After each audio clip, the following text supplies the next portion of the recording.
Research methodology. An introduction 1 Research methodology. An introduction meaning of research. Research in common parlance refers to a search for knowledge. One can also define research as a scientific and systematic search for pertinent information on a specific topic. In fact, research is an art of scientific investigation. The Advanced Learner's Dictionary of Current English lays down the meaning of research as a careful investigation or inquiry, specially through search for new facts in any branch of knowledge. Redman and Mori define research as a systematized effort to gain new knowledge. 2 Some people consider research as a movement from the known to the unknown. It is actually a voyage of discovery. We all possess the vital instinct of inquisitiveness, for, when the unknown confronts us, we wonder, and our inquisitiveness makes us probe and attain full and fuller understanding of the unknown. This inquisitiveness is the mother of all knowledge, and the method, which man employs for obtaining the knowledge of whatever the unknown, can be termed as research. Research is an academic activity, and as such the term should be used in a technical sense. According to Clifford Woody, research comprises defining and redefining problems, formulating hypotheses or suggested solutions, collecting, organizing and evaluating data, making deductions and reaching conclusions, and at last carefully testing the conclusions to determine whether they fit the formulating hypothesis. D. Schlesinger and M. Stevenson in the Encyclopedia of Social Sciences define research as the manipulation of things, concepts or symbols for the purpose of generalizing to extend, correct or verify knowledge, whether that knowledge aids in construction of theory or in the practice of an art. 3 Research is, thus, an original contribution to the existing stock of knowledge, making for its advancement. It is the pursuit of truth with the help of study, observation, comparison and experiment. In short, the search for knowledge through objective and systematic method of finding solution to a problem is research. The systematic approach concerning generalization and the formulation of a theory is also research. As such, the term research refers to the systematic method. 1 The Advanced Learner's Dictionary of Current English, Oxford, 1952, p. 1069. 2 LV. Redman and AVH. Mori, The Romance of Research, 1923, page .10. 3 The Encyclopedia of Social Sciences, Volume Ix, Macmillan, 1930. 2 Research methodology consisting of enunciating the problem, formulating a hypothesis, collecting the facts or data, analyzing the facts and reaching certain conclusions either in the form of solutions towards the concerned problem or in certain generalizations for some theoretical formulation. Objectives of research. The purpose of research is to discover answers to questions through the application of scientific procedures. The main aim of research is to find out the truth which is hidden and which has not been discovered as yet. Though each research study has its own specific purpose, we may think of research objectives as falling into a number of following broad groupings. 1. To gain familiarity with a phenomenon or to achieve new insights into it. Studies with this object in view are termed as exploratory or formulative research studies. 2.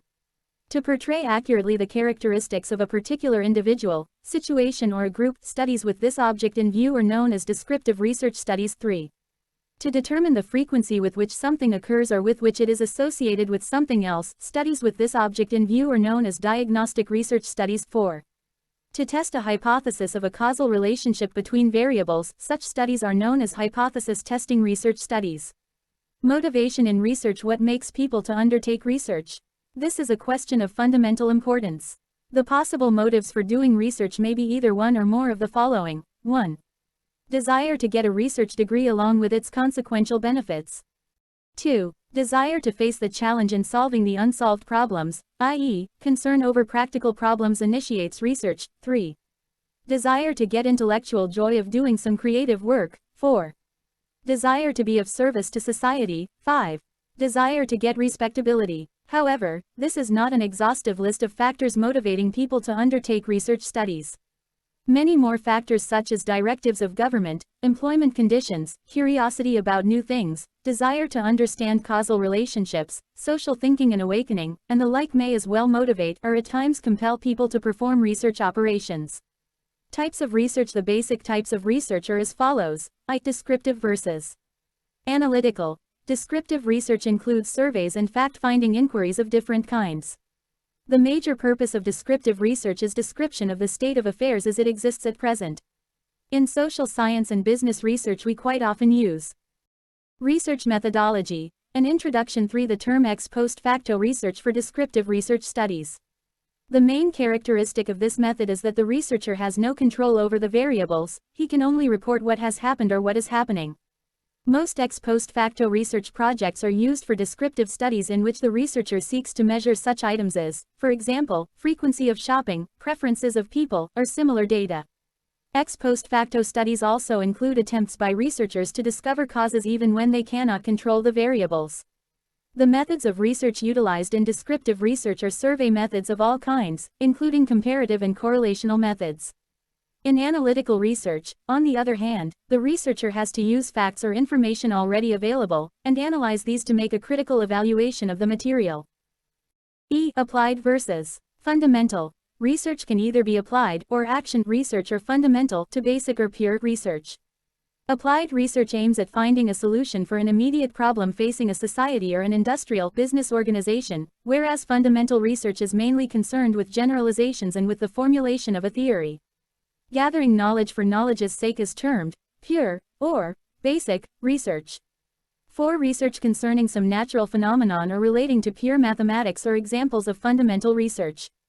Similarly, research studies concerning human behavior carried on with a view to make generalizations about human behavior are also examples of fundamental research, but research aimed at certain conclusions, say, a solution facing a concrete social or business problem, is an example of applied research. Research to identify social, economic or political trends that may affect a particular institution, or the copy research to find out whether certain communications will be read and understood, or the marketing research or evaluation research are examples of applied research. Thus, the central aim of applied research is to discover a solution for some pressing practical problem, whereas basic research is directed towards finding information that has a broad base of applications and thus adds to the already existing organized body of scientific knowledge. Quantitative versus qualitative. Quantitative research is based on the measurement of quantity or amount.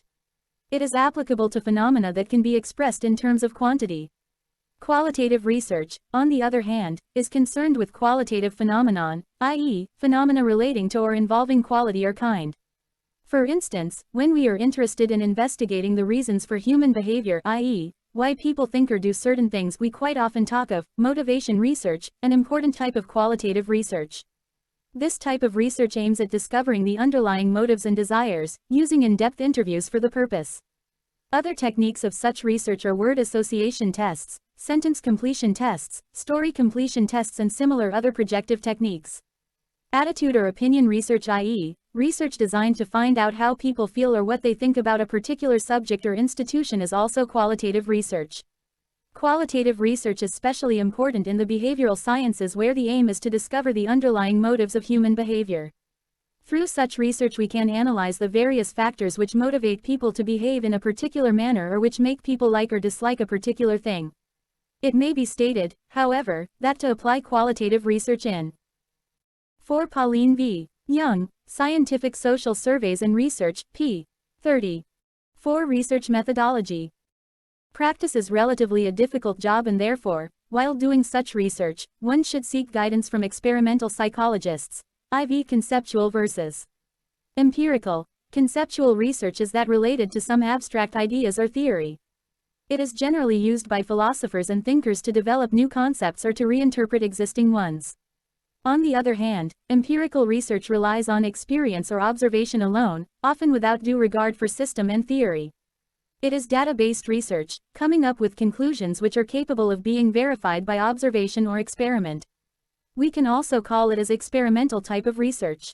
In such a research it is necessary to get at facts firsthand, at their source, and actively to go about doing certain things to stimulate the production of desired information.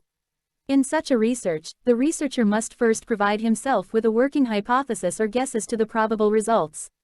He then works to get enough facts data to prove or disprove his hypothesis. He then sets up experimental designs which he thinks will manipulate the persons or the materials concerned so as to bring forth the desired information. Such research is thus characterized by the experimenter's control over the variables under study and his deliberate manipulation of one of them to study its effects. Empirical research is appropriate when proof is sought that certain variables affect other variables in some way. Evidence gathered through experiments or empirical studies is today considered to be the most powerful support possible for a given hypothesis. Some other types of research. All other types of research are variations of one or more of the above stated approaches, based on either the purpose of research, or the time required to accomplish research, on the environment in which research is done, or on the basis of some other similar factor. From the point of view of time, we can think of research either as one-time research or longitudinal research. In the former case, the research is confined to a single time period, whereas in the latter case the research is carried on over several time periods. Research can be field-setting research or laboratory research or simulation research, depending upon the environment in which it is to be carried out. Research can as well be understood as clinical or diagnostic research. Such research follow case study methods or in-depth approaches to reach the basic causal relations. Such studies usually go deep into the causes of things or events that interest us, using very small samples and very deep probing data gathering devices. The research may be exploratory or it may be formalized. The objective of exploratory research is the development of hypotheses rather than their testing, whereas formalized research studies are those with substantial structure and with specific hypotheses to be tested. Historical research is that which utilizes historical sources like documents, remains, etc. to study events or ideas of the past, including the philosophy of persons and groups at any remote point of time. Research can also be classified as conclusion-oriented and decision-oriented. While doing conclusion-oriented research, a researcher is free to pick up a problem, redesign the inquiry as he proceeds and is prepared to conceptualize as he wishes. Decision-oriented research is always for the need of a decision maker, and the researcher in this case is not free to embark upon research according to his own inclination.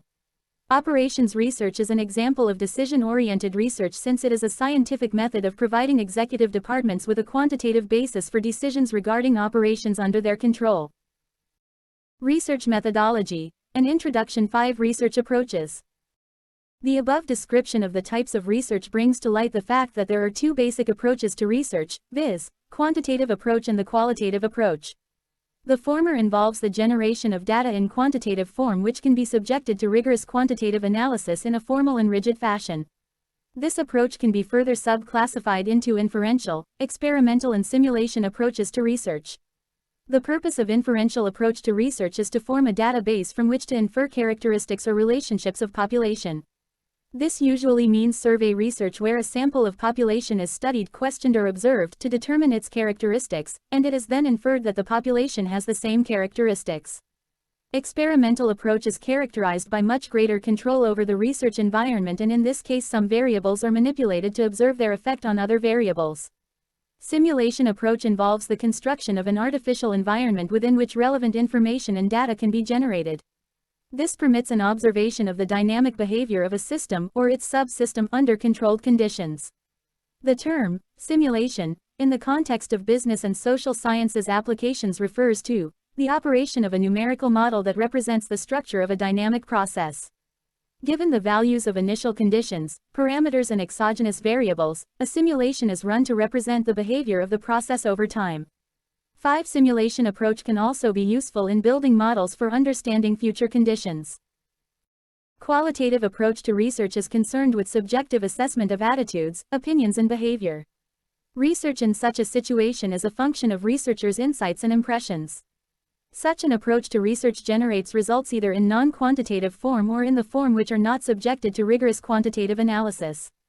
Generally, the techniques of focus group interviews, projective techniques and depth interviews are used. All these are explained at length in chapters that follow. Significance of research. All progress is born of inquiry. Doubt is often better than overconfidence, for it leads to inquiry, and inquiry leads to invention, as a famous Hudson maxim in context of which the significance of research can well be understood. Increased amounts of research make progress possible. Research inculcates scientific and inductive thinking, and it promotes the development of logical habits of thinking and organization. The role of research in several fields of applied economics, whether related to business or to the economy as a whole, has greatly increased in modern times. The increasingly complex nature of business and government has focused attention on the use of research in solving operational problems. Research, as an aid to economic policy, has gained added importance, both for government and business. Research provides the basis for nearly all government policies in our economic system. For instance, government's budgets rest in part on an analysis of the needs and desires of the people and on the availability of revenues to meet these needs. The cost of needs has to be equated to probable revenues, and this is a field where research is most needed. Through research we can devise alternative policies and can as well examine the consequences of each of these alternatives. 5. Robert C. Mayer, William T. Newell and Harold L. Dazier, Simulation in Business and Economics, p. 1. 6. Research methodology. Decision-making may not be a part of research, but research certainly facilitates the decisions of the policymaker. Government has also to chalk out programs for dealing with all facets of the country's existence, and most of these will be related directly or indirectly to economic conditions. The plight of cultivators, the problems of big and small business and industry, working conditions, trade union activities, the problems of distribution, even the size and nature of defense services are matters requiring research. Thus, research is considered necessary with regard to the allocation of nations' resources. Another area in government, where research is necessary, is collecting information on the economic and social structure of the nation. Such information indicates what is happening in the economy and what changes are taking place. Collecting such statistical information is by no means a routine task, but it involves a variety of research problems. These days nearly all governments maintain large staff of research technicians or experts to carry on this work. Thus, in the context of government, research as a tool to economic policy has three distinct phases of operation, viz. I. Investigation of economic structure through continual compilation of facts, E. Diagnosis of events that are taking place and the analysis of the forces underlying them, and E. The prognosis, i.e., the prediction of future developments. Research has its special significance in solving various operational and planning problems of business and industry. Operations research and market research, along with motivational research, are considered crucial, and their results assist, in more than one way, in taking business decisions. Market research is the investigation of the structure and development of a market for the purpose of formulating efficient policies for purchasing, production and sales. Operations research refers to the application of mathematical, logical and analytical techniques to the solution of business problems of cost minimization or of profit maximization, or what can be termed as optimization problems. Motivational research of determining why people behave as they do is mainly concerned with market characteristics. In other words, it is concerned with the determination of motivations underlying the consumer market behavior. All these are of great help to people in business and industry who are responsible for taking business decisions. Research with regard to demand and market factors has great utility in business. Given knowledge of future demand, it is generally not difficult for a firm, or for an industry to adjust its supply schedule within the limits of its projected capacity. Market analysis has become an integral tool of business policy these days. Business budgeting, which ultimately results in a projected profit and loss account, is based mainly on sales estimates, which in turn depends on business research. Once sales forecasting is done, efficient production and investment programs can be set up around which are grouped the purchasing and financing plans. Research, thus, replaces intuitive business decisions by more logical and scientific decisions. Research is equally important for social scientists in studying social relationships and in seeking answers to various social problems. It provides the intellectual satisfaction of knowing a few things just for the sake of knowledge, and also has practical utility for the social scientist to know for the sake of being able to do something better or in a more efficient manner. Research in social sciences is concerned both with knowledge for its own sake and with knowledge for what it can contribute to practical concerns. This double emphasis is perhaps especially appropriate in the case of social science. On the one hand, its responsibility as a science is to develop a body of principles that make possible the understanding and prediction of the whole range of human interactions. On the other hand, because of its social orientation, it is increasingly being looked to for practical guidance in solving immediate problems of human relations. 6. Marie Jahoda, Morton Deutsch and Stuart W. Cook, Research Methods in Social Relations, p. 4. Research Methodology. An Introduction. 7. In addition to what has been stated above, the significance of research can also be understood keeping in view the following points. A. To those students who are to write a master's or PhD thesis, research may mean a careerism or a way to attain a high position in the social structure. B. To professionals in research methodology, research may mean a source of livelihood. C. To philosophers and thinkers, research may mean the outlet for new ideas and insights. D. To literary men and women, research may mean the development of new styles and creative work. E. To analysts and intellectuals, research may mean the generalizations of new theories. Thus, research is the fountain of knowledge for the sake of knowledge and an important source of providing guidelines for solving different business, governmental and social problems. It is a sort of formal training which enables one to understand the new developments in one's field in a better way. Research methods versus methodology. It seems appropriate at this juncture to explain the difference between research methods and research methodology. Research methods may be understood as all those methods, techniques that are used for conduction of research. Research methods are techniques, thus, refer to the methods the researchers at times. A distinction is also made between research techniques and research methods.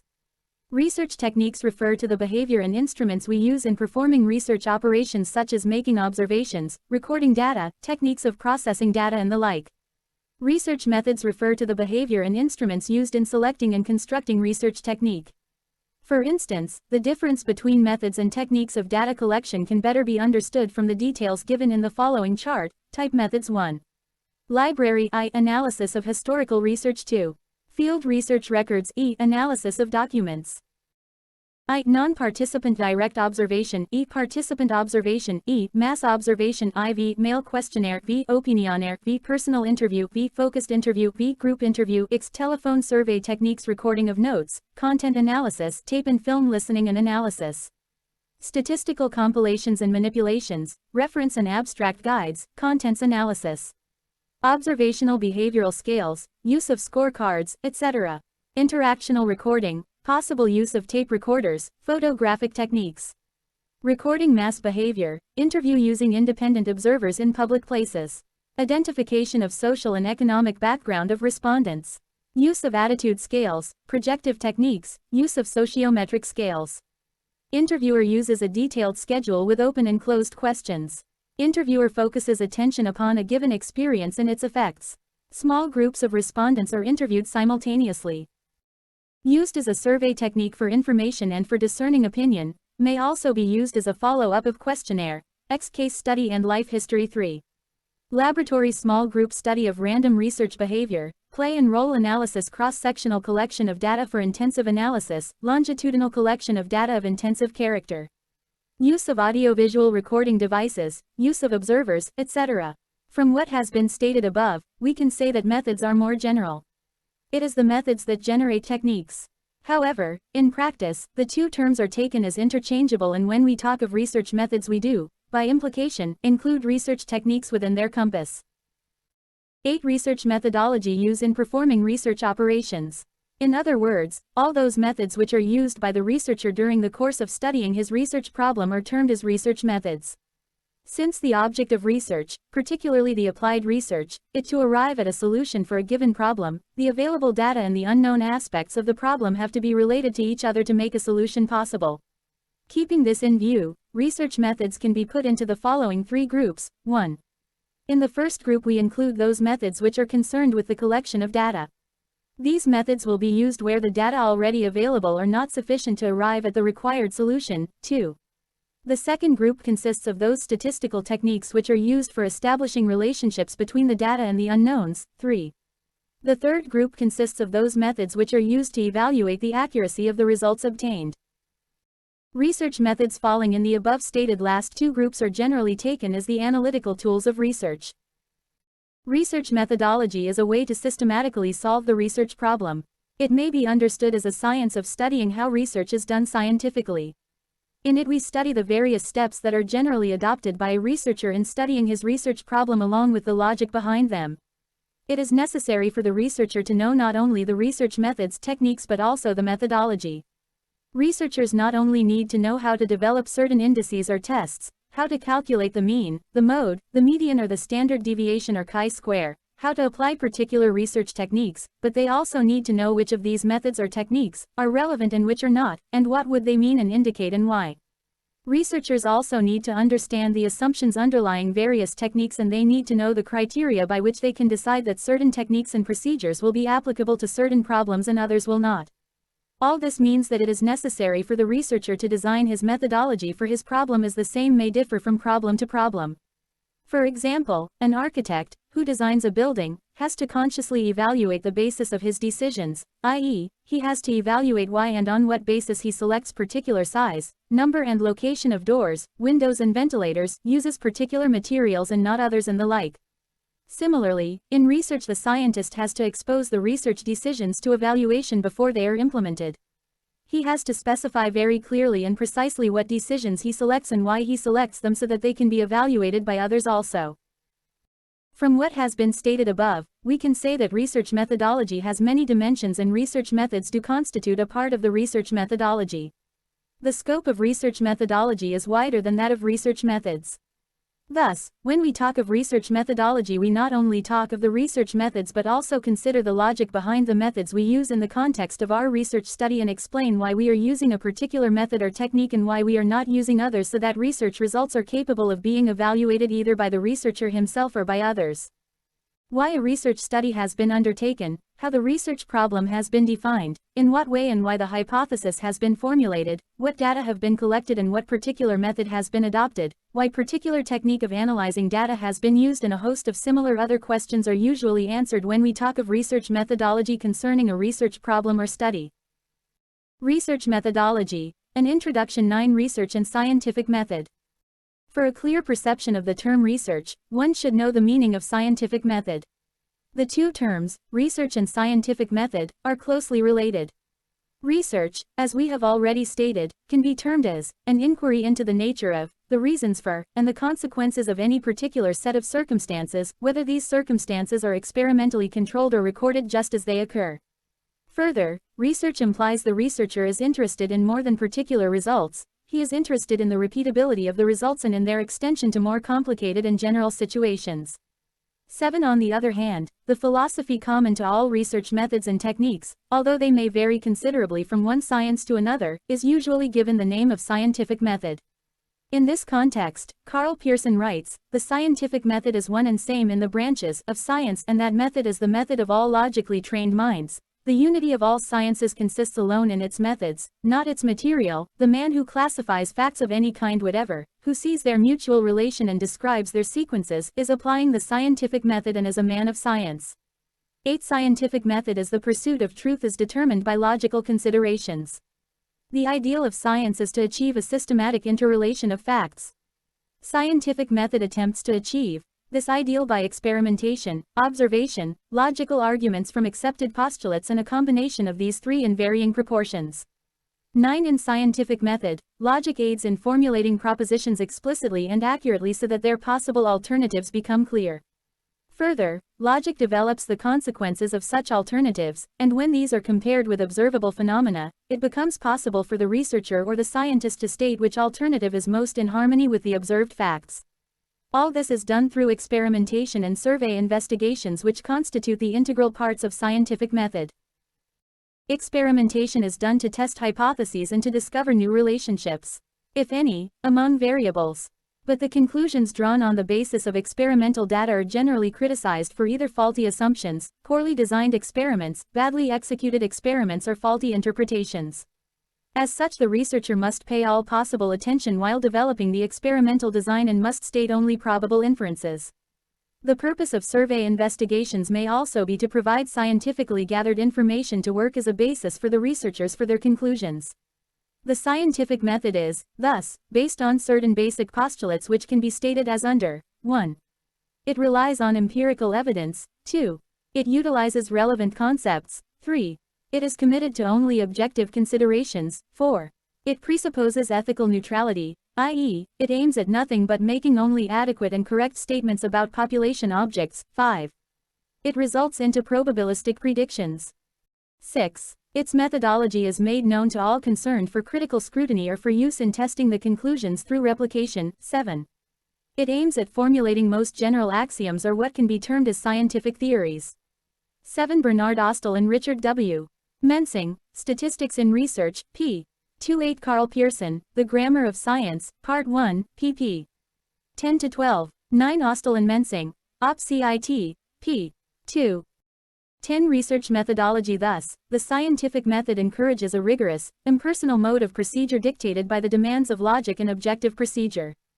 10. Accordingly, scientific method implies an objective, logical and systematic method, i.e., a method free from personal bias or prejudice, a method to ascertain demonstrable qualities of a phenomenon capable of being verified, a method wherein the researcher is guided by the rules of logical reasoning, a method wherein the investigation proceeds in an orderly manner, and a method that implies internal consistency. Importance of knowing how research is done. The study of research methodology gives the student the necessary training in gathering material and arranging or card indexing them, participation in the field work when required, and also training in techniques for the collection of data appropriate to particular problems, in the use of statistics, questionnaires and controlled experimentation, and in recording evidence, sorting it out and interpreting it. In fact, importance of knowing the methodology of research or how research is done stems from the following considerations. For one who is preparing himself for a career of carrying out research, the importance of knowing research methodology and research techniques is obvious since the same constitute the tools of his trade. The knowledge of methodology provides good training specially to the new research worker and enables him to do better research. It helps him to develop disciplined thinking or a bent of mind to observe the field objectively. Hence, those aspiring for careerism in research must develop the skill of using research techniques and must thoroughly understand the logic behind them. Knowledge of how to do research will inculcate the ability to evaluate and use research results with reasonable confidence. In other words, we can state that the knowledge of research methodology is helpful in various fields such as government or business administration, community development and social work, where persons are increasingly called upon to evaluate and use research results for action. When one knows how research is done, then one may have the satisfaction of acquiring a new intellectual tool which can become a way of looking at the world and of judging everyday experience. Accordingly, it enables use to make intelligent decisions concerning problems facing us in practical life at different points of time. Thus, the knowledge of research methodology provides tools to look at things in life objectively. In this scientific age, all of us are in many ways consumers of research results, and we can use them intelligently provided we are able to judge the adequacy of the methods by which they have been obtained. The knowledge of methodology helps the consumer of research results to evaluate them and enables him to take rational decisions. Research process. Before embarking on the details of research methodology and techniques, it seems appropriate to present a brief overview of the research process. Research process consists of series of actions or steps necessary to effectively carry out research and the desired sequencing of these steps. The chart shown in Figure 1.1 well illustrates a research process. 10 Carlos L. Lastrucci, The Scientific Approach, Basic Principles of the Scientific Method, p. 7. Review the literature, define research problem, review concepts and theories, review previous research finding. I2 Research process in flowchart. FF Design research, including formulate hypotheses, sample design. FF Collect data, execution. 3 versus IVFF Analyze data. F Test hypotheses if any, where equals feedback, helps in controlling the subsystem to which it is transmitted. FF equals feed forward, serves the vital function of providing criteria for evaluation, interpret and report. FV7 Research methodology, an introduction. 11 Fig. 1.1. 12 Research methodology. The chart indicates that the research process consists of a number of closely related activities, as shown through I to 7. But such activities overlap continuously rather than following a strictly prescribed sequence. At times, the first step determines the nature of the last step to be undertaken. If subsequent procedures have not been taken into account in the early stages, serious difficulties may arise which may even prevent the completion of the study. One should remember that the various steps involved in a research process are not mutually exclusive, nor they are separate and distinct. They do not necessarily follow each other in any specific order, and the researcher has to be constantly anticipating at each step in the research process the requirements of the subsequent steps. However, the following order concerning various steps provides a useful procedural guideline regarding the research process. 1. Formulating the research problem. 2. Extensive literature survey. 3. Developing the hypothesis. 4. Preparing the research design. 5. Determining sample design. 6. Collecting the data. 7. Execution of the project. 8. Analysis of data. 9. Hypothesis testing. 10. Generalizations and interpretation. And 11. Preparation of the report or presentation of the results, i.e., formal write-up of conclusions reached. A brief description of the above stated steps will be helpful. 1. Formulating the research problem. There are two types of research problems, viz., those which relate to states of nature and those which relate to relationships between variables. At the very outset, the researcher must single out the problem he wants to study, i.e., he must decide the general area of interest or aspect of a subject matter that he would like to inquire into. Initially, the problem may be stated in a broad general way, and then the ambiguities, if any, relating to the problem be resolved. Then, the feasibility of a particular solution has to be considered before a working formulation of the problem can be set up. The formulation of a general topic into a specific research problem, thus, constitutes the first step in a scientific inquiry.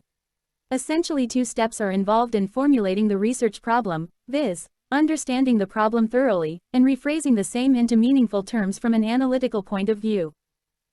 The best way of understanding the problem is to discuss it with one's own colleagues or with those having some expertise in the matter. In an academic institution, the researcher can seek the help from a guide who is usually an experienced man and has several research problems in mind. Often, the guide puts forth the problem in general terms and it is up to the researcher to narrow it down and phrase the problem in operational terms. In private business units or in governmental organizations, the problem is usually earmarked by the administrative agencies with whom the researcher can discuss as to how the problem originally came about and what considerations are involved in its possible solutions. The researcher must at the same time examine all available literature to get himself acquainted with the selected problem. He may review two types of literature: the conceptual literature concerning the concepts and theories, and the empirical literature consisting of studies made earlier which are similar to the one proposed. The basic outcome of this review will be the knowledge as to what data and other materials are available for operational purposes, which will enable the researcher to specify his own research problem in a meaningful context. After this, the researcher rephrases the problem into analytical or operational terms, i.e., to put the problem in as specific terms as possible. This task of formulating, or defining, a research problem is a step of greatest importance in the entire research process. The problem to be investigated must be defined unambiguously, for that will help discriminating relevant data from irrelevant ones. Care must, however, be taken to verify the objectivity and validity of the background facts concerning the problem. Professor W.A. Neiswanger correctly states that research methodology. An introduction 13. The statement of the objective is of basic importance because it determines the data which are to be collected, the characteristics of the data which are relevant, relations which are to be explored, the choice of techniques to be used in these explorations, and the form of the final report.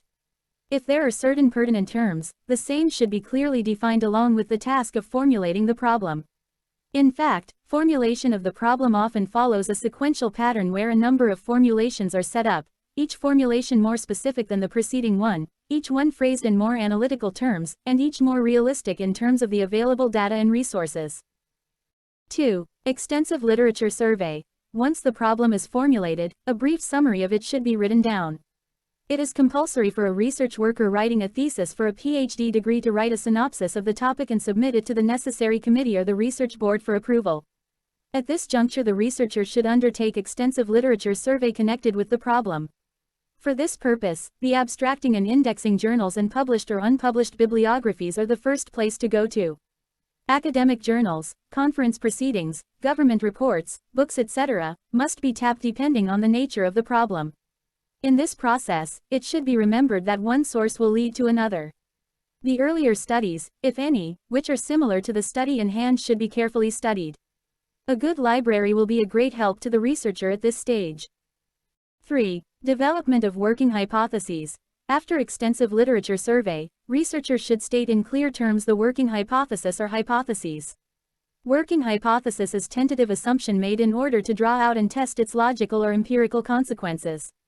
As such, the manner in which research hypotheses are developed is particularly important since they provide the focal point for research. They also affect the manner in which tests must be conducted in the analysis of data and indirectly the quality of data which is required for the analysis. In most types of research, the development of working hypothesis plays an important role. Hypothesis should be very specific and limited to the piece of research in hand because it has to be tested. The role of the hypothesis is to guide the researcher by delimiting the area of research and to keep him on the right track. It sharpens his thinking and focuses attention on the more important facets of the problem. It also indicates the type of data required and the type of methods of data analysis to be used. How does one go about developing working hypotheses? The answer is by using the following approach. A. Discussions with colleagues and experts about the problem, its origin and the objectives in seeking a solution. B. Examination of data and records, if available, concerning the problem for possible trends, peculiarities and other clues. C. Review of similar studies in the area or of the studies on similar problems. And D. Exploratory personal investigation, which involves original field interviews on a limited scale with interested parties and individuals with a view to secure greater insight into the practical aspects of the problem. Thus, working hypotheses arise as a result of a priori thinking about the subject, examination of the available data and material including related studies and the counsel of experts and interested parties. Working hypotheses are more useful when stated in precise and clearly defined terms. It may as well be remembered that occasionally we may encounter a problem where we do not need working. 14 Research methodology hypotheses, especially in the case of exploratory or formulative researches which do not aim at testing the hypothesis. But as a general rule, specification of working hypotheses is another basic step of the research process in most research problems. 4. Preparing the research design. The research problem having been formulated in clear-cut terms, the researcher will be required to prepare a research design, i.e., he will have to state the conceptual structure within which research would be conducted. The preparation of such a design facilitates research to be as efficient as possible, yielding maximal information. In other words, the function of research design is to provide for the collection of relevant evidence with minimal expenditure of effort, time and money. But how all these can be achieved depends mainly on the research purpose. Research purposes may be grouped into 4 categories, viz. I. Exploration, E. Description, E. Diagnosis, and IV. Experimentation. A flexible research design which provides opportunity for considering many different aspects of a problem is considered appropriate if the purpose of the research study is that of exploration. But when the purpose happens to be an accurate description of a situation or of an association between variables, the suitable design will be one that minimizes bias and maximizes the reliability of the data collected and analyzed. There are several research designs, such as experimental and non-experimental hypothesis testing. Experimental designs can be either informal designs such as before and after without control, after only with control, before and after with control, or formal designs such as completely randomized design, randomized block design, Latin square design, simple and complex factorial designs out of which the researcher must select one for his own project.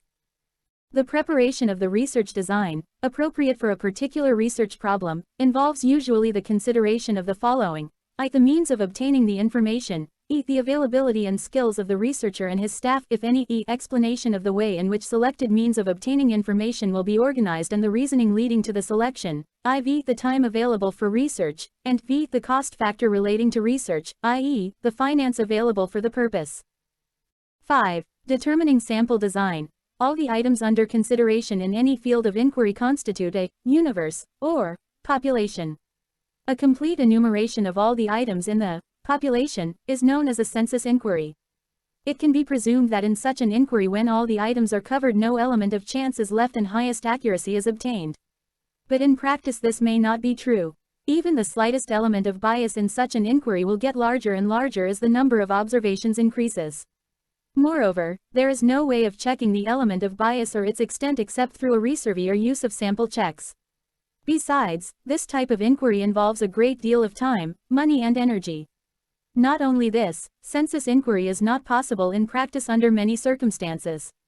For instance, blood testing is done only on sample basis. Hence, quite often we select only a few items from the universe for our study purposes. The items so selected constitute what is technically called a sample. The researcher must decide the way of selecting a sample, or what is popularly known as the sample design. In other words, a sample design is a definite plan determined before any data are actually collected for obtaining a sample from a given population.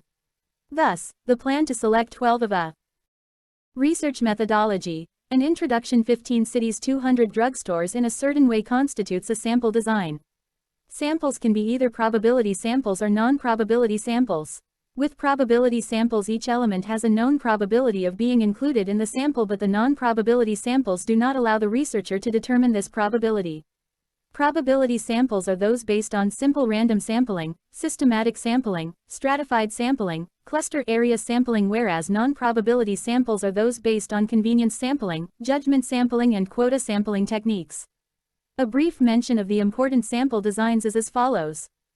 I. Deliberate sampling. Deliberate sampling is also known as purposive or non-probability sampling.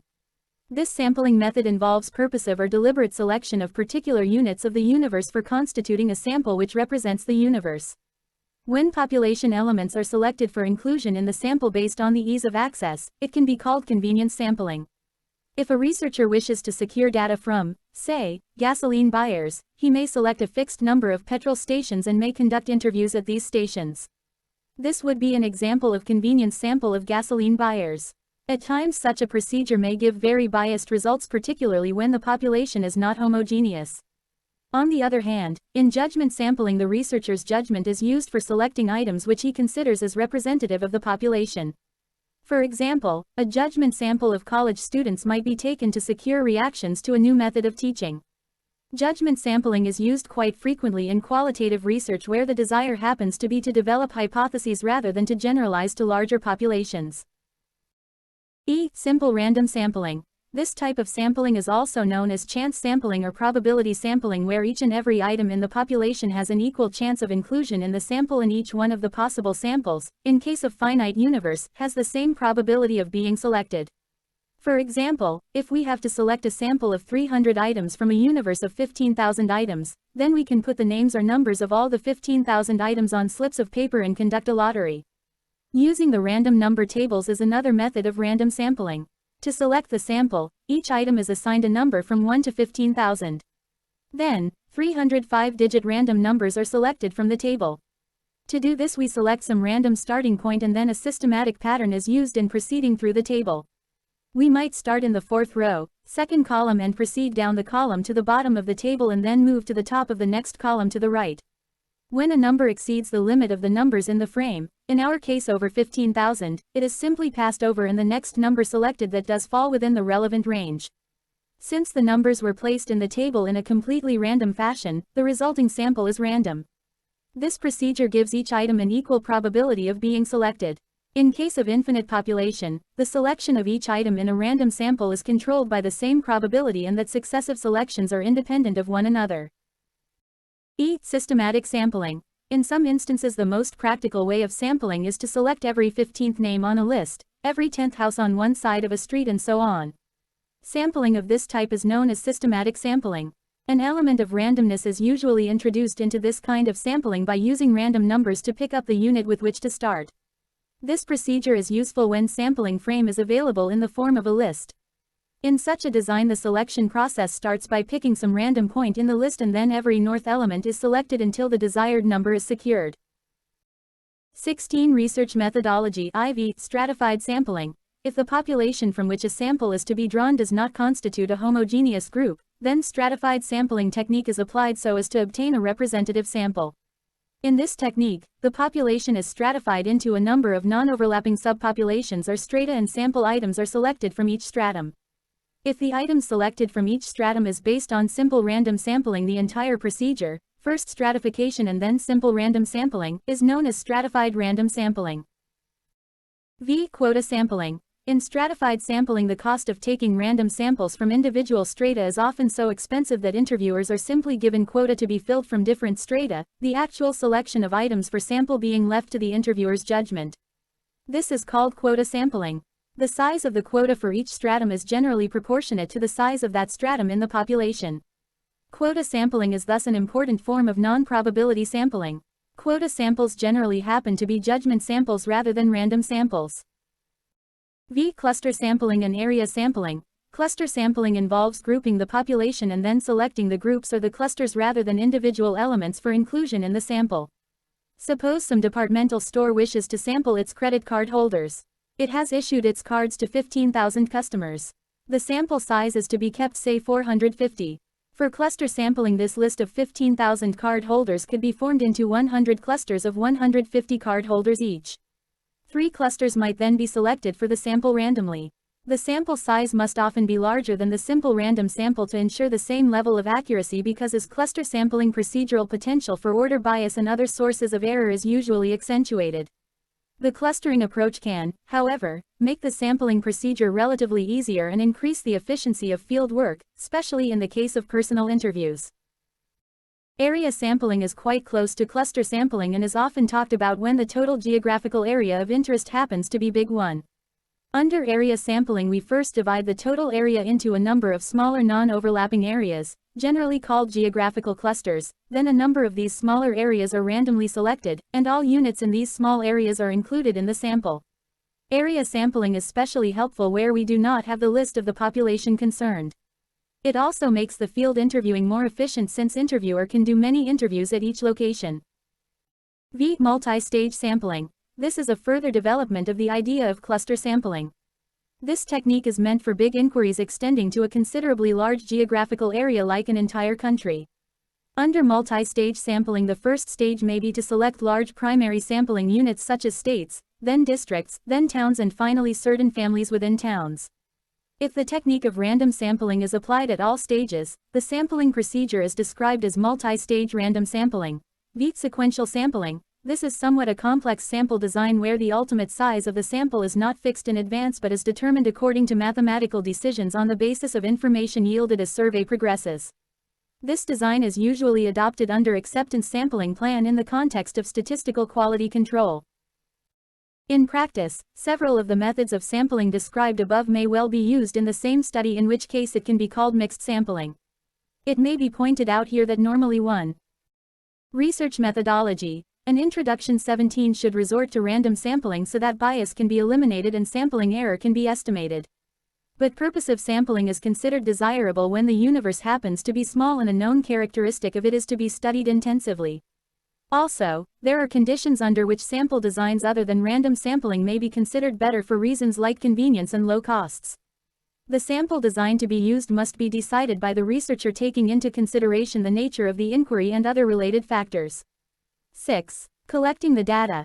In dealing with any real-life problem, it is often found that data at hand are inadequate, and hence, it becomes necessary to collect data that are appropriate. There are several ways of collecting the appropriate data which differ considerably in context of money costs, time, and other resources at the disposal of the researcher. Primary data can be collected either through experiment or through survey. If the researcher conducts an experiment, he observes some quantitative measurements, or the data, with the help of which he examines the truth contained in his hypothesis. But in the case of a survey, data can be collected by any one or more of the following ways. By observation. This method implies the collection of information by way of investigators' own observation, without interviewing the respondents. The information obtained relates to what is currently happening and is not complicated by either the past behavior or future intentions or attitudes of respondents. This method is no doubt an expensive method, and the information provided by this method is also very limited. As such, this method is not suitable in inquiries where large samples are concerned. Through personal interview. The investigator follows a rigid procedure and seeks answers to a set of preconceived questions through personal interviews. This method of collecting data is usually carried out in a structured way where output depends upon the ability of the interviewer to a large extent. Through telephone interviews. This method of collecting information involves contacting the respondents on telephone itself. This is not a very widely used method, but it plays an important role in industrial surveys in developed regions, particularly when the survey has to be accomplished in a very limited time. By mailing of questionnaires. The researcher and the respondents do come in contact with each other if this method of survey is adopted. Questionnaires are mailed to the respondents with a request to return after completing the same. It is the most extensively used method in various economic and business surveys. Before applying this method, usually a pilot study for testing the questionnaire is conducted, which reveals the weaknesses, if any, of the questionnaire.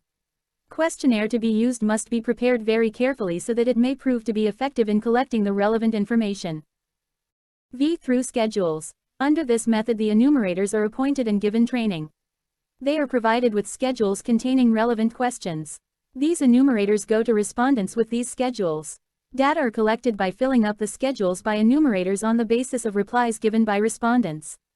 Much depends upon the capability of enumerators so far as this method is concerned.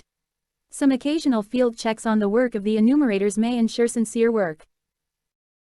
18. Research methodology. The researcher should select one of these methods of collecting the data, taking into consideration the nature of investigation, objective and scope of the inquiry, financial resources, available time, and the desired degree of accuracy.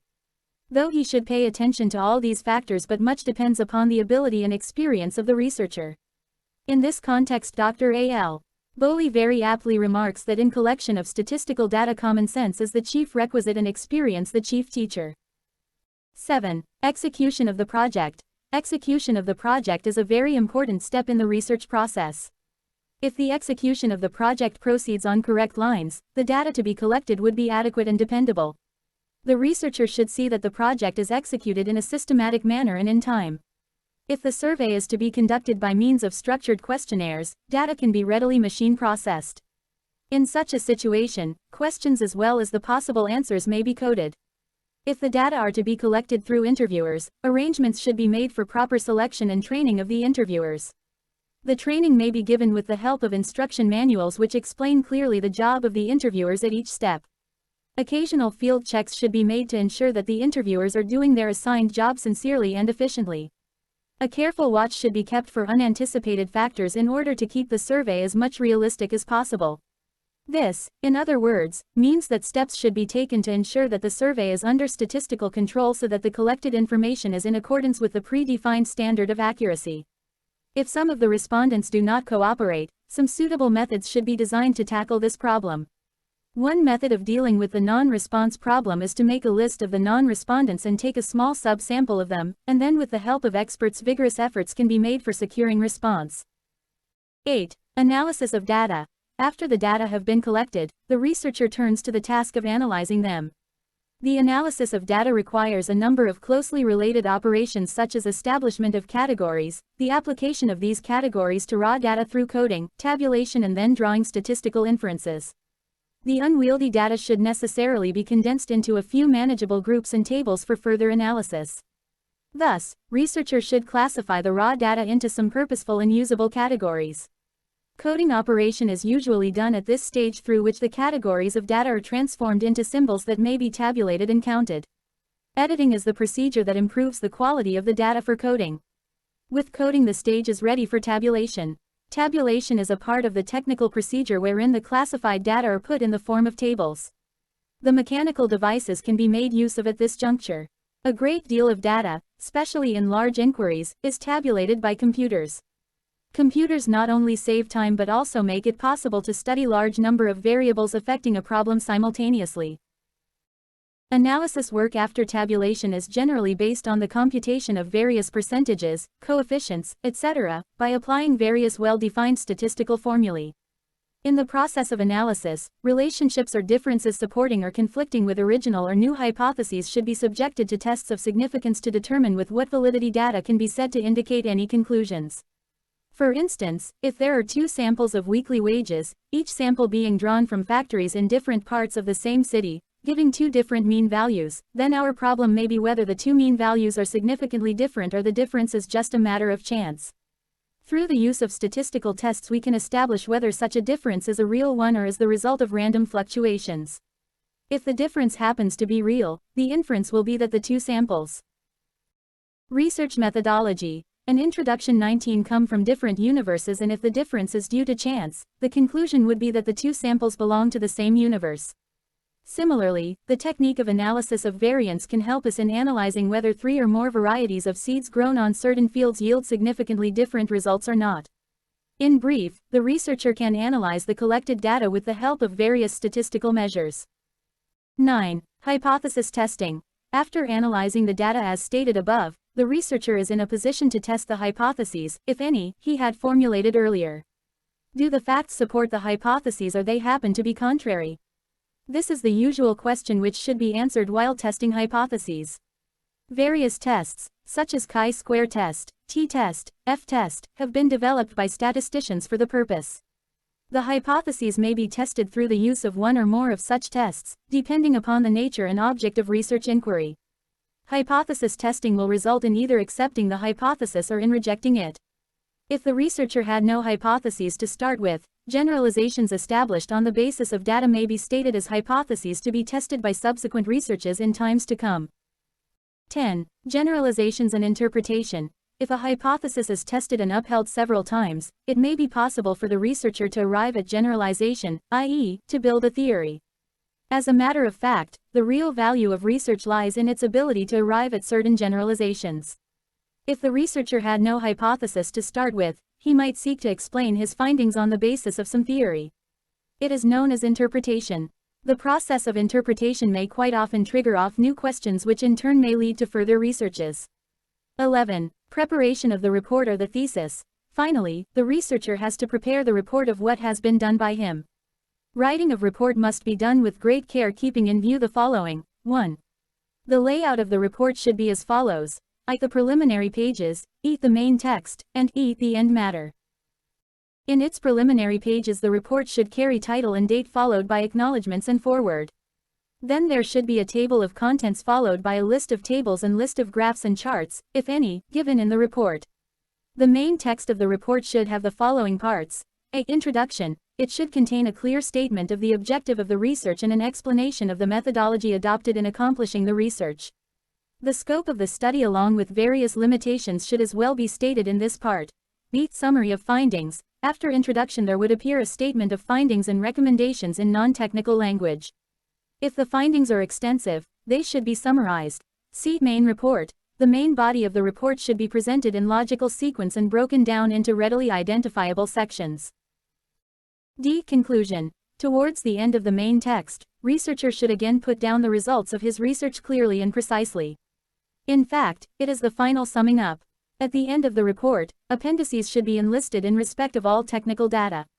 Bibliography, i.e., list of books, journals, reports, etc., consulted, should also be given in the end. Index should also be given specially in a published research report. 20. Research methodology. 2. Reports should be written in a concise and objective style in simple language, avoiding vague expressions such as, it seems, there may be, and the like. 3. Charts and illustrations in the main report should be used only if they present the information more clearly and forcibly. 4. Calculated confidence limits must be mentioned, and the various constraints experienced in conducting research operations may as well be stated. Criteria of good research. Whatever may be the types of research works and studies, one thing that is important is that they all meet on the common ground of scientific method employed by them. One expects scientific research to satisfy the following criteria. 11.1. The purpose of the research should be clearly defined and common concepts be used. 2. The research procedure used should be described in sufficient detail to permit another researcher to repeat the research for further advancement, keeping the continuity of what has already been attained. 3. The procedural design of the research should be carefully planned to yield results that are as objective as possible. 4. The researcher should report with complete frankness flaws in procedural design and estimate their effects upon the findings. 5. The analysis of data should be sufficiently adequate to reveal its significance, and the methods of analysis used should be appropriate. The validity and reliability of the data should be checked carefully. 6. Conclusions should be confined to those justified by the data of the research and limited to those for which the data provide an adequate basis. 7. Greater confidence in research is warranted if the researcher is experienced, has a good reputation in research, and is a person of integrity. In other words, we can state the qualities of a good research 12 as under. 1. Good research is systematic. It means that research is structured with specified steps to be taken in a specified sequence in accordance with the well-defined set of rules. Systematic characteristic of the research does not rule out creative thinking, but it certainly does reject the use of guessing and intuition in arriving at conclusions. 2. Good research is logical. This implies that research is guided by the rules of logical reasoning, and the logical process of induction and deduction are of great value in carrying out research. Induction is the process of reasoning from a part to the whole, whereas deduction is the process of reasoning from some premise to a conclusion which follows from that very premise. In fact, logical reasoning makes research more meaningful in the context of decision-making. 11. James Harold Fox, Criteria of Good Research, Phi Delta Kappan, Volume 39, March, 1958, pp. 285-86. 12c. Danny N. Bellinger and Barnett, A. Greenberg, Marketing Research, A Management Information Approach, p. 107-108. Research Methodology, An Introduction 21.3. Good research is empirical. It implies that research is related basically to one or more aspects of a real situation and deals with concrete data that provides a basis for external validity to research results. 4. Good research is replicable. This characteristic allows research results to be verified by replicating the study and thereby building a sound basis for decisions. Problems encountered by researchers in India. Researchers in India, particularly those engaged in empirical research, are facing several problems. Some of the important problems are as follows. 1. The lack of a scientific training in the methodology of research is a great impediment for researchers in our country. There is paucity of competent researchers. Many researchers take a leap in the dark without knowing research methods. Most of the work, which goes in the name of research, is not methodologically sound. Research to many researchers and even to their guides, is mostly a scissor and paste job without any insight shed on the collated materials. The consequence is obvious, viz., the research results, quite often, do not reflect the reality or realities. Thus, a systematic study of research methodology is an urgent necessity. Before undertaking research projects, researchers should be well equipped with all the methodological aspects. As such, efforts should be made to provide short-duration intensive courses for meeting this requirement. 2. There is insufficient interaction between the university research departments on one side and business establishments, government departments and research institutions on the other side. A great deal of primary data of non-confidential nature remain untouched, untreated by the researchers for want of proper contacts. Efforts should be made to develop satisfactory liaison among all concerned for better and realistic researches. There is need for developing some mechanisms of a university-industry interaction program so that academics can get ideas from practitioners on what needs to be researched and practitioners can apply the research done by the academics. 3. Most of the business units in our country do not have the confidence that the material supplied by them to researchers will not be misused, and as such they are often reluctant in supplying the needed information to researchers. The concept of secrecy seems to be sacrosanct to business organizations in the country, so much so that it proves an impermeable barrier to researchers. Thus, there is the need for generating the confidence that the information, data obtained from a business unit will not be misused. 4. Research studies overlapping one another are undertaken quite often for want of adequate information. This results in duplication and fritters away resources. This problem can be solved by proper compilation and revision, at regular intervals, of a list of subjects on which and the places where the research is going on. Due attention should be given toward identification of research problems in various disciplines of applied science which are of immediate concern to the industries. 5. There does not exist a code of conduct for researchers, and inter-university and interdepartmental rivalries are also quite common. Hence, there is need for developing a code of conduct for researchers which, if adhered sincerely, can win over this problem. 22. Research methodology. 6. Many researchers in our country also face the difficulty of adequate and timely secretarial assistance, including computerial assistance. This causes unnecessary delays in the completion of research studies. All possible efforts be made in this direction so that efficient secretarial assistance is made available to researchers, and that too well in time. University Grants Commission must play a dynamic role in solving this difficulty. 7. Library management and functioning is not satisfactory at many places, and much of the time and energy of researchers are spent in tracing out the books, journals, reports, etc., rather than in tracing out relevant material from them. 8. There is also the problem that many of our libraries are not able to get copies of old and new acts, rules, reports and other government publications in time. This problem is felt more in libraries which are away in places from Delhi and or the state capitals. Thus, efforts should be made for the regular and speedy supply of all governmental publications to reach our libraries. 9. There is also the difficulty of timely availability of published data from various government and other agencies doing this job in our country. Researcher also faces the problem on account of the fact that the published data vary quite significantly because of differences in coverage by the concerning agencies. 10. There may, at times, take place the problem of